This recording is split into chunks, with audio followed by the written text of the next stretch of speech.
terhormat Bapak Kunen berserta Ibu dan Ibu Hajah Tiyama, dan yang terhormat Ketua DKM, Ketua Yayasan, Ketua RT 1 sampai dengan RT 5, dan Bapak RW 09. Terima kasih Bapak-Bapak, Ibu-Ibu. Saya selaku Ketua COVID gugus tugas RW 09, terima kasih. Semua intinya di sini tidak lupa 3M ya Pak ya. Memakai masker, menjaga jarak, mencuci tangan pakai sabun, dan yang lainnya. Intinya itu Pak, mungkin tidak panjang lebar, itu aja. Terima kasih. Wassalamualaikum warahmatullahi wabarakatuh. Ya, boleh dikasih tepuk tangan untuk gugus COVID ya. Iya, insya Allah nih semuanya kita sehat-sehat semua yang ada di sini. Dan langsung saja sebagai pembuka, kita persilakan Bapak Haisal Maghribi selaku RW 9 dan juga sebagai tuan rumah untuk memberi sambutannya. Assalamualaikum warahmatullahi wabarakatuh. Bismillahirrahmanirrahim. Pertama-tama kami mengucapkan terima kasih kepada Bapak Benyamin Dafni dan seluruh timnya yang telah bersedia hadir di tempat kami, Bapak-Bapak Ketua RT 1 sampai 5, Bapak Ketua DKM, Bapak Tokoh Masyarakat, Ketua Yayasan. Terima kasih atas kehadirannya. Saya cerita sedikit Pak Ben, di RW saya ini ada 5 RT. Total pemilihnya ada 672 TPS. Dan kami berbatasan dengan Tangerang Kota di sebelah utara, dan di sebelah kiri sebelah selatan dengan Pondok Aren. Jadi kami keluar dari Manggu Barat. Di tempat kami ini sering banjir Pak Ben. Banjirnya itu udah bukan lagi yang 5 tahunan, tapi setiap musim hujan pasti banjir. Tapi alhamdulillah mungkin Pak Ben datang hanya hujan, nggak banjir ya Pak. Mudah-mudahan nggak banjir. Nah, di belakang lagi dipasang turap Pak Ben, dari RW 8 kita kebagian sedikit.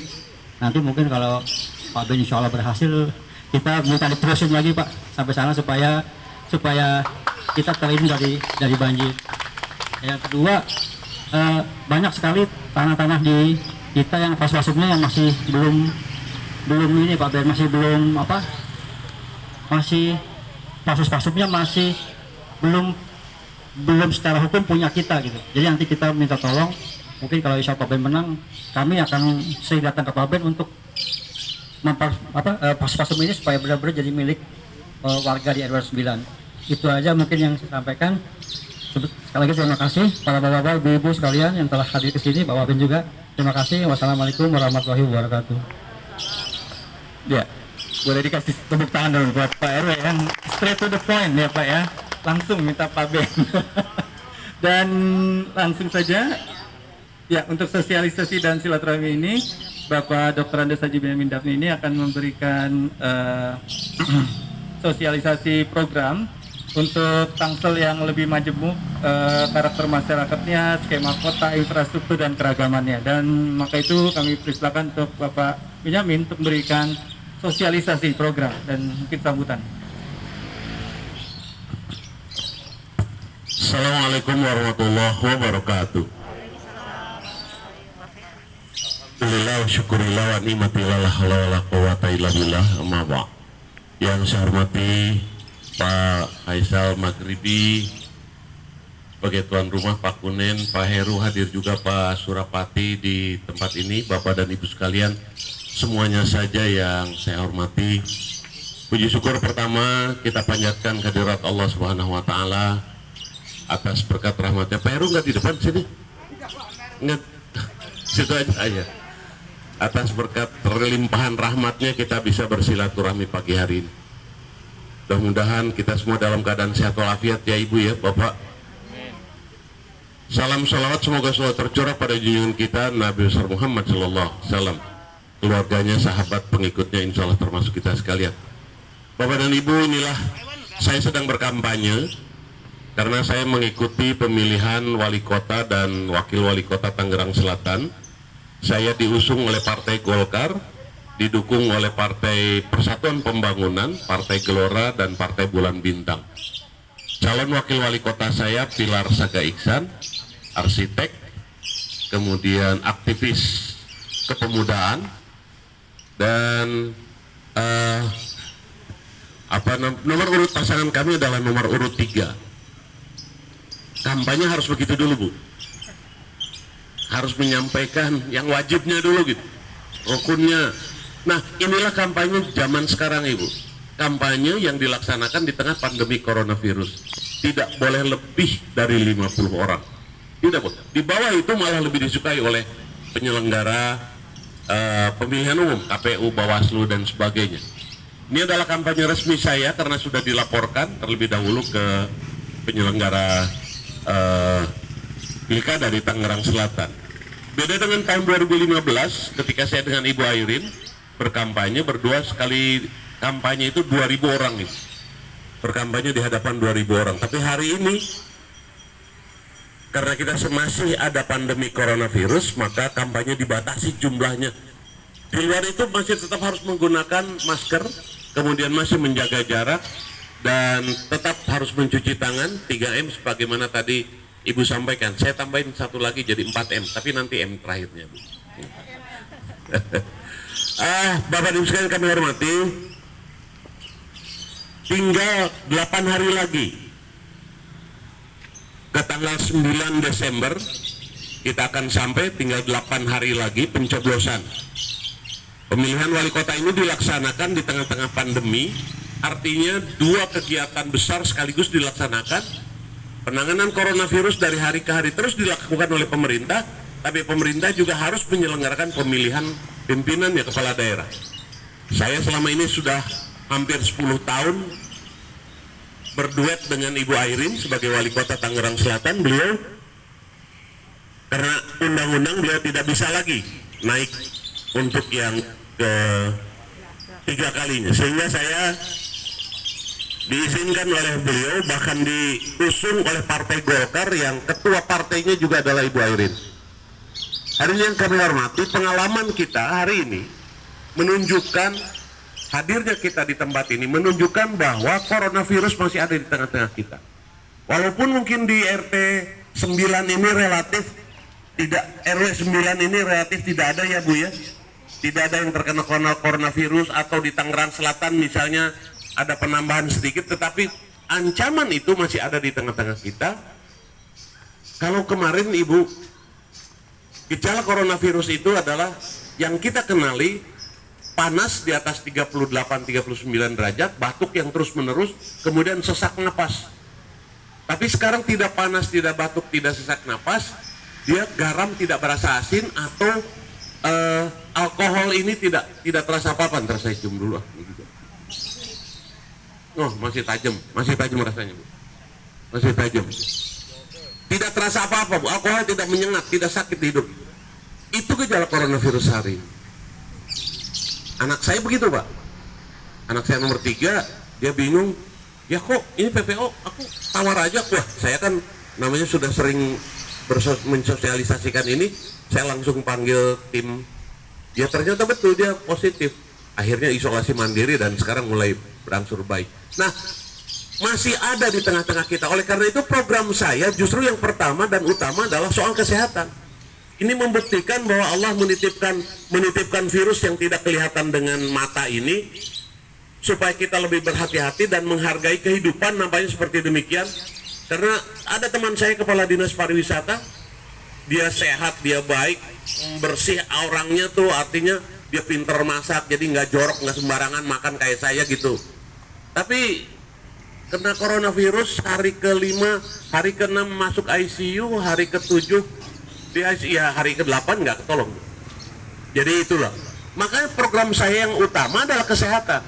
Ada 2 program besar di bidang kesehatan yang saya siapkan apabila saya nanti menjadi wali kota di Tangerang Selatan ini. Yang pertama adalah bagi yang sakit, saya perluas fasilitas pelayanan kesehatannya.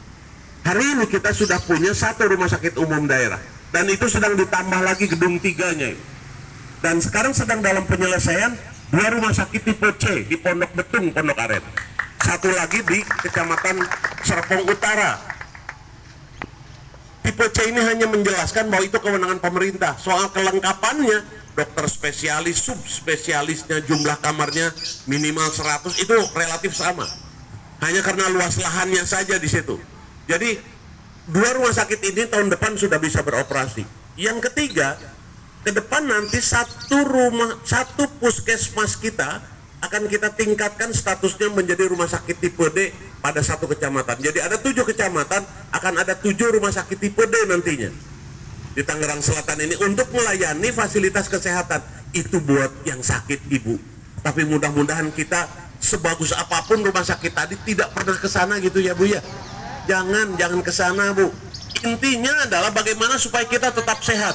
Nah, ini yang menjadi program utama saya. Bagaimana memelihara kesehatan, ini menjaga kesehatan masyarakat. Dalam bahasa pemerintah itu memperpanjang usia harapan hidup. Sekarang ini usia harapan hidup di Tangerang Selatan 72 tahun, maka ke depan harus naik menjadi 73 tahun dan seterusnya, setiap tahun harus melakukan peningkatan. Caranya adalah pemeliharaan kesehatan ini ada 735 RW di Tangerang Selatan ini, Ibu.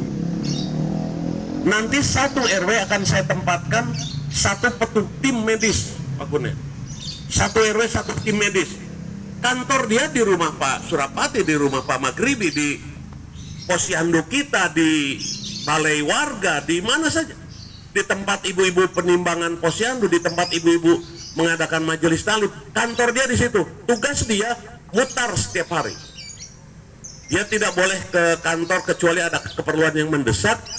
Karena di kendaraannya, apakah mobil atau motor itu relatif, tapi di kendaraannya penuh dengan obat-obatan dan alat-alat kesehatan.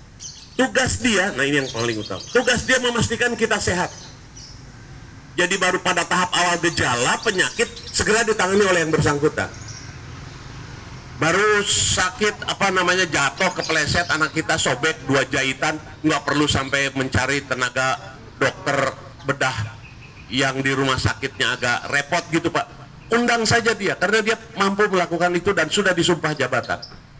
Jadi 1 tim medis untuk 1 RW. Makanya program saya bukan 1 RW 1 ambulan, Ibu. Nggak sembuh pakai ambulan. Ambulan cuma nganterin aja. Ambulan boleh silakan pakai mobil Pak Surapati, pakai mobil Pak Grip nganterin. Tapi daripada ibu yang ke sana, mendingan dia yang ke sini. Dia jemput bola, dia harus jemput bola. Dia harus memastikan kita sehat. Kalau umpamanya tidak ada yang sehat, maka silakan kita diskusi saja, kita ngobrol saja sama dia tentang penyakit apa misalnya, chikungunya misalnya, tentang jentik nyamuk, demam berdarah misalnya, tentang stunting misalnya. Saya ingin belajar dari kejadian pribadi saya, Ibu Bapak. Tahun 2000 yang lalu, Bapak saya manggil saya, suruh dikerokin. Saya minta untuk kerokin Bapak saya. Ya udah saya kerokin, Mbak. Saya pijitin. Dikerokin lagi, besoknya minta dikerokin lagi. Tapi setelah saya periksakan ke dokter, saya panggil dokter, ternyata itu gejala penyakit jantung. Ya 3 hari kemudian Bapak saya meninggal lah, enggak. Kalau meninggalnya saya nggak pernah saya sesali. Tapi yang saya sesali kok saya bodoh gitu, saya nggak tahu bahwa gejala penyakit jantung tuh kayak gitu. Nah, untuk sampai pada tahap gejala kemudian dilakukan langkah preventif, ini tugas dari tim medis yang akan saya terjunkan ke setiap RW di Kota Tangerang Selatan ini. Jadi mudah-mudahan dengan ini selain faktor olahraga, selain faktor makanan, juga ini akan menjadi perhatian kami. Tetapi yang paling inti adalah bagaimana tim medis ini nanti ada ukuran-ukuran yang dia pegang, dia bisa meningkatkan, menjaga, memelihara kesehatan masyarakat kita. Istilah saya kepada mereka, dan ini sudah kami diskusikan, Ibu, bukan baru rencana dalam ketika saya berkampanye, tapi sudah saya diskusikan dengan teman-teman di Dinas Kesehatan bahwa itu bisa dilakukan. Soal nanti rekrutmen tenaganya, kita punya fakultas kedokteran di beberapa universitas, kenapa tidak kita kerjasama dan lain sebagainya. Jadi secara teknis sedang kami persiapkan, dan itu betul-betul mudah-mudahan dapat meningkatkan derajat kesehatan masyarakat kita.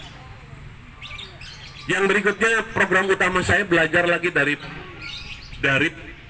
coronavirus ini.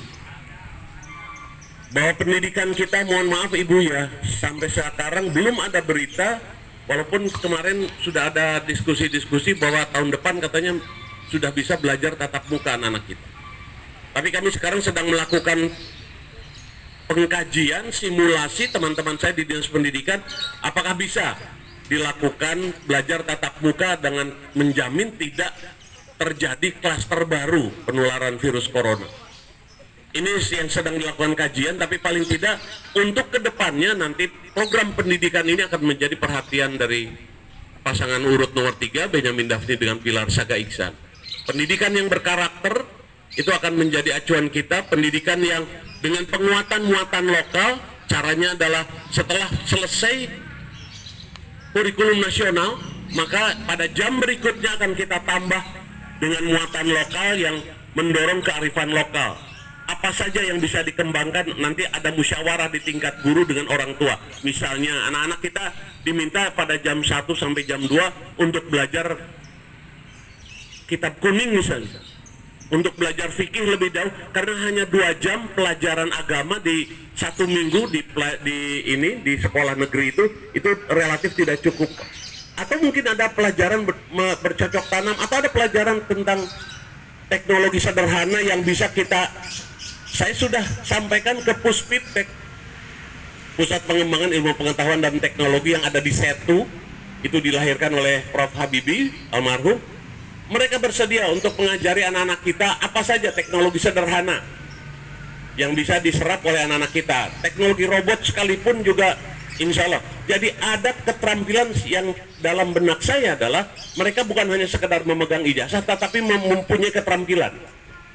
Pengalaman kami Bapak dan Ibu sekalian yang saya hormati, tahun 2014 kami menggelar, bukan 2014, saya lupa tahun berapa, menggelar job fair. Dari 54 perusahaan yang kami kumpulkan, ada 12.000 lowongan kerja. Ternyata yang memasukkan lamaran hanya 4.000 sekian, di bawah 5.000, 4.800. Ternyata rupanya ada kesenjangan antara kualifikasi yang diminta oleh perusahaan, oleh kantor, dengan kualifikasi yang dimiliki oleh anak-anak lulusan SMA dan SMK kita. Nah ini, oleh karena itu nanti ke depan saya ingin hadirkan 1 balai latihan kerja di tiap kecamatan untuk membuat pelatihan-pelatihan bagi putra dan putri kita. Kita tahu juga, saya lagi-lagi belajar dari coronavirus ini, sebelum nanti soal fasum-fasos seperti demikian Pak Makribi, bahwa karena sekarang ini ekonomi kita sedang diuji betul-betul. Siapa yang lulus ujian masuk ke pasar ini selesai sudah. Kita bisa ekonomi kita bisa berputar lagi. Pemerintah kota harus hadir sehadir-hadirnya, selengkap-lengkapnya, sebaik-baiknya di tengah masyarakat yang sedang mengalami ujian ekonomi karena coronavirus ini. Ada yang kehilangan pekerjaannya, ada yang menurun pendapatannya, dan lain-lain sebagainya. Maka program kami selanjutnya adalah bagaimana meningkatkan ekonomi kreatif di tengah-tengah kita sekalian. Hadirin yang kami hormati, saya bergembira bahwa ini diproduksi oleh Pawon Japos di sini sendiri. Jadi ibu nanti ke depan Bu, setelah ibu selesai pengajian, setelah ibu selesai arisan, jangan pulang dulu. Kita cobain resep baru Bu. Kita tingkatkan keterampilan memasak kita dengan cara-cara yang nanti mudah kita lakukan. Target ke depannya, ekonomi kreatif ke depannya adalah dapur ibu kita jual. Dapur ibu kita jual. Maksud saya produksi dari dapur ibu yang kita jual. Banyak sekali. Saya kemarin men-challenge teman-teman saya, ada lepet Bu. Ada lepet yang dibuat secara sederhana dari ketan, hanya ditambah dengan kacang merah kecil-kecilan. Dijualnya 1.800 satu lepet yang agak besar. Sebesar ini tapi agak panjang. Saya bilang, ibu sekarang anak-anak kita sudah jarang makan di rumah. Bagaimana kalau kemudian lepet ini ditambah di tengah-tengahnya dengan ikan tuna misalnya. Ada diversifikasi makanan. Jadi intinya apa aja deh Bu. Ibu pernah nyobain sambalnya Ibu Rudi dari Surabaya? Sama enaknya kok Bu, sama dengan sambal yang istri kita bikin ya Pak ya. Cuma persoalannya Ibu Rudi sambalnya bisa dijual ke Tangsel, sambal Ibu tidak bisa dijual ke Surabaya. Posisi pemerintah nanti ada pada kualitas dan ada pada pemasaran. Ibu coba aja terus. Kemasannya nanti kita siapkan sedemikian rupa, Bu. Tapi sambal Ibu dengan merek tertentu nanti kita jual ke tempat-tempat yang lebih tinggi. Bukan sambal aja. Jadi dapur kita harus menjadi ekonomi produktif kita. Saya sekarang sedang membangun gedung 10 lantai. Hampir selesai. 80%, 90% sudah hampir selesai. Itu ditujukan untuk ekonomi kreatif kita. Nama gedungnya Inovasi Center. Saya sedang bekerja sama, menjajaki kerjasama dengan beberapa perusahaan-perusahaan swasta untuk manajemennya nanti dikelola oleh secara profesional, katakanlah demikian. Dari gedung ini nanti diharapkan akan lahir para wirausahawan baru. Siapa aja nggak mengukur lagi usia, anak muda kita sekalian dan sebagainya. Itu di situ ada pelatihan. Jadi setiap lantai itu ada tempat pelatihan, tempat galerinya, tempat eksposnya, tempat pertemuan, bisnis meeting, dan lain-lain sebagainya. Jadi ini program saya antara yang di bidang kesehatan, di bidang pendidikan, di bidang keterampilan kerja, juga di bidang ekonomi. Saya tidak bisa menjelaskan secara rinci karena waktu terbatas. Setelah ini saya masih ditunggu beberapa 10 lagi titik kampanye, Pak, karena tidak hanya boleh bertemu dengan 50 orang, jadi satu titik, satu hari mungkin saya bisa 10-12 titik pertemuan. Nah, terkait dengan apa yang tadi disampaikan oleh Pak Maghribi, silahkan Pak, sampaikan saja, karena sama juga dengan apa yang dilakukan di RW 8. Enggak, Bapak udah jangan berpikir bahwa ini ada sertifikat atau ada, sampaikan saja bahwa ini fasum fasos, nanti kami yang akan memfollow up itu. Karena ini ada sebuah, udah, kita nggak mau cerita tarik ke belakang, saya ingin ke depan saja. Kalau umpamanya pengembangnya sudah tidak ada, itu bisa kita lakukan pengambil alihan sepihak.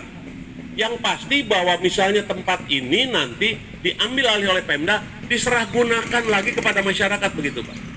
Silakan oleh warga mau dibikin apa di sini. Oh Pak, katanya ini di sini mendingan dibikin taman. Iya baik, nanti tamannya juga kita serahkan oleh kepada Bapak sekalian pengelola dan lain-lain sebagainya. Mengenai saluran banjir tadi nanti insya Allah itu juga karena COVID, Ibu Bapak sekalian. Tahun 2019 yang lalu APBD kami 4,1 triliun Pak. Pendapatan daerahnya itu hampir 2 triliun dari pajak hotel, pajak restoran, pajak air bawah tanah, pajak bahan bakar kendaraan bermotor, dari PBB kita, dari banyak pajak. Tapi per hari ini dulu 14 miliar satu hari Ibu pajak kami. Saya bisa ngumpulin uang dengan Ibu Arin, satu hari itu bisa sampai 14 miliar. Tapi sekarang dengan coronavirus, satu hari paling banyak 400 juta. Mungkin per hari ini mungkin hanya 200 juta. Jatuh. Jadi bukan ekonomi, bukan rumah tangga kita saja, bukan rumah tangga teman-teman kita yang di luar sana. Rumah tangga pemerintah pun sekarang sedang mengalami ujiannya. Itu juga yang mendorong saya, kenapa saya harus maju mengikuti pemilihan ini. Karena saya selama hampir 10 tahun berkecimpung di Tangerang Selatan, paling tidak saya treatment tertentu bisa saya terapkan nanti. Bagaimana caranya dengan uang yang sedikit, tapi hasilnya bisa banyak, bisa besar. Pelayanan publik harus tetap kami lakukan. Ini yang harus didorong ke depan oleh, masa saya akan bilang nanti, udah nggak usah bikin KTP dulu, uang KTP-nya nggak bisa dibeli sama APBD, kan nggak mungkin begitu Pak Surapati. Akte kelahiran udah jangan melahirkan dulu katanya setahun ini di Tangerang Selatan gitu kan, karena akte kelahirannya nggak ada, kan nggak bisa begitu. Jadi tetap pelayanan publik harus dilakukan walaupun dengan segala cara yang bisa kita lakukan. Nah ini demikian Bapak dan Ibu sekalian yang kami hormati, inilah model kampanye sekarang. Mohon izin saya hanya menyampaikan program saya tadi di bidang pendidikan, di bidang kesehatan, di bidang ekonomi, karena ini yang dihadapi oleh masyarakat kita. Bukan saja di sini tetapi 1,7 masyarakat Tangerang Selatan. Dan ingat bahwa Tangerang Selatan bukan hanya 1.700.000 jiwa penduduknya. Pertambahan penduduknya 3,4% per tahun. 10 tahun dari hari ini Ibu Bapak, kita akan menjadi 3 juta penduduk kita. Kalau Tangerang Selatan pemerintah kota tidak mempersiapkan sumber daya manusianya, lalu 10 tahun akan menjadi apa kita? Lalu apa generasi yang sekarang berumur misalnya 11 tahun, 12 tahun lulus SD, 10 tahun lagi dia jadi pemuda umur 22 tahun, lalu apa dia kalau tidak punya daya saing? Saya akan merasa berdosa sebagai leader, sebagai pimpinan di Tangerang Selatan yang tidak bisa menyiapkan generasi muda untuk masa yang akan datang. Itu Bapak dan Ibu sekalian yang kami hormati, alhamdulillah menjelang zuhur ini saya bisa mengakhiri. Sekali lagi tanggal 9 besok saya minta Bapak dan Ibu, walaupun sekarang ketemu dengan 20, 30, 40 orang ini, tapi tanggal 9 besok penuhi TPS-TPS kita.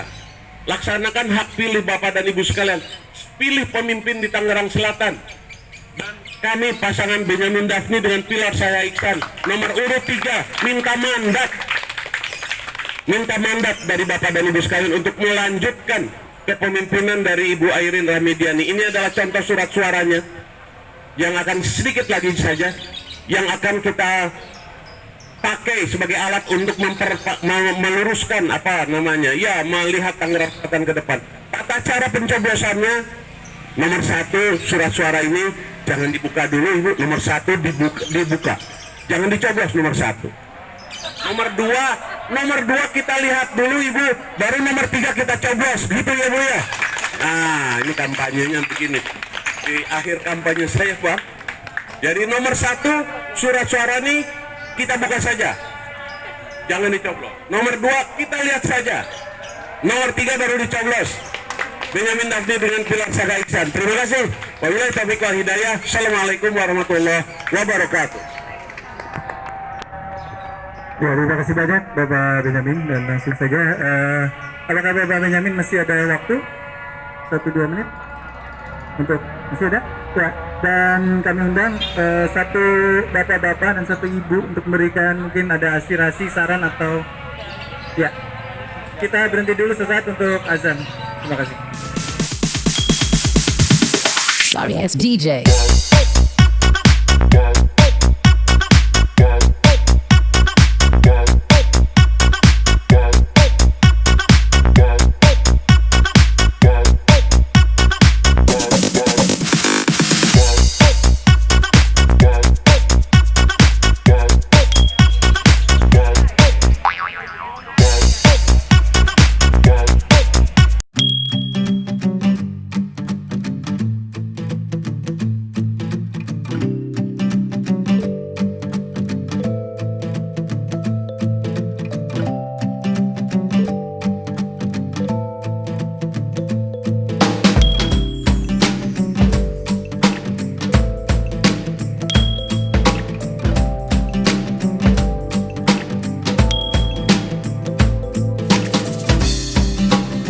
Selatan. Dan kami pasangan Benyamin Daphni dengan Pilar Saya Iksan nomor urut 3 minta mandat dari Bapak dan Ibu sekalian untuk melanjutkan kepemimpinan dari Ibu Airin Rahmidiani. Ini adalah contoh surat suaranya yang akan sedikit lagi saja yang akan kita pakai sebagai alat untuk meluruskan melihat Tangerang Selatan ke depan. Tata cara pencoblosannya, nomor 1 surat suara ini jangan dibuka dulu Ibu, nomor 1 dibuka. Jangan dicoblos nomor 1. Nomor 2 kita lihat dulu Ibu, baru nomor 3 kita coblos, gitu ya Bu ya. Nah, ini kampanyenya begini. Di akhir kampanye saya Pak. Jadi nomor 1 surat suara ini kita buka saja. Jangan dicoblos. Nomor 2 kita lihat saja. Nomor 3 baru dicoblos. Benyamin Daphni dengan Pilar Saya Iksan. Terima kasih. Wabillahi taufiq wal hidayah. Assalamualaikum warahmatullahi wabarakatuh.